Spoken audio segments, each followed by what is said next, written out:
Saya meluncur ke pesantren Yadi. Pesantren Yadi, pertengahan jalan ada mengaku-mengaku Dari Gojek. dari Grab.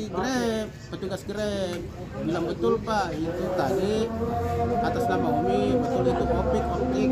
Oh dia menyampaikan bahwa betul Iya, itu opik. opik itu bukan order, itu order opik. Jadi Bapak kalau mau kembali uangnya, kembali ke titik yang tadi.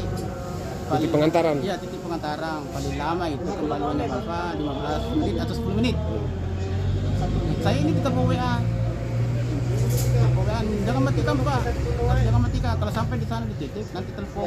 Ayo, saya sudah sampai. Begitu. Saya sudah sampai. Ya dikasih lah. Iya, narahkan lewat Iya, WA, telepon WA.